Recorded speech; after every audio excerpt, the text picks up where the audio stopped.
In example 1, we're going to be looking at the quotient rule with negative exponents. So we have 4x squared y to the 4th z to the negative 6th over 8x to the negative 7 y to the negative 9. So the first thing that we're going to do is we're going to simplify any numbers that we have and get all our exponents positive. So I'm looking right here first at 4 over 8 and 4 divided by 8. So if I get rid of all this stuff and just look at the 4 over the 8, that's 1/2. So I would have a 1/2, which is the exact same thing as 4 over 8.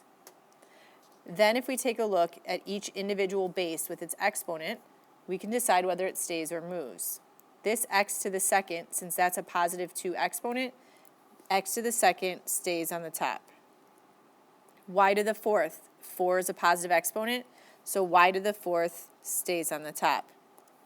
Z to the negative 6, since that's a negative exponent and this right now is on the top, it needs to move to the bottom. So z to the 6 is in the denominator. Then if I move to the denominator, x to the negative 7, this is a negative exponent. Since this x to the negative 7th is in the bottom, we need to move it to the top. So x to the 7th comes up here. And then y to the negative 9, since this is a negative exponent and this is in the denominator right now, the y to the 9th comes to the top. Then now that I have all positive exponents, I can start looking to see whether I'm going to add or subtract my exponents. If they are on the same level, where we're multiplying the bases, that's when we're going to add our exponents. So I have x to the second times x to the 7th in the numerator, which means I'm going to add those exponents to give me x to the 9th. I also have my y's on the numerator. Y to the 4th times y to the 9th tells me to add these two exponents, and I get y to the 13th. And then if I look in my denominator, I have a 2 and a z to the 6th. There's nothing to compare. I have no z's on the top, so I'm going to leave it as just 2 times z to the 6th. We'll do another one together, so let's take a look at letter B here. The first thing we want to do is we're going to make any exponents we need to positive by moving them, and we're going to simplify those coefficients. So we have 24 divided by 4, and 24 divided by 4 is just 6 over 1. So again, if we look at 24 over 4, it's the same as 6 over 1, or just 6. Then I'm looking at all my bases. So m to the 3rd, that's a positive exponent, so m to the 3rd will stay on the top.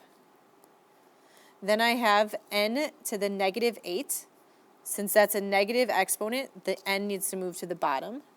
So we get n to the positive 8. P to the 9th, that 9 is a positive exponent, so that stays in the numerator. Moving to the denominator, I have m to the negative 1. Since that's a negative exponent, this whole thing gets moved to the top.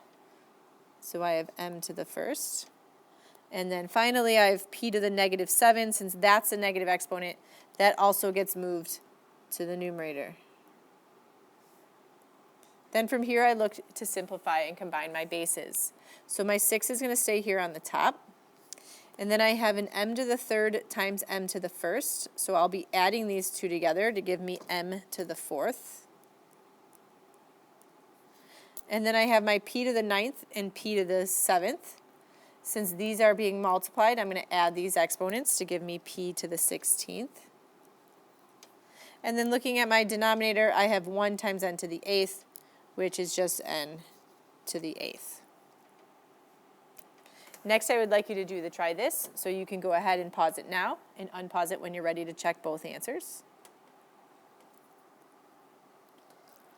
If you did number 1 correctly, you should have ended up with 3c to the 7th over a to the 11th times b to the 15th.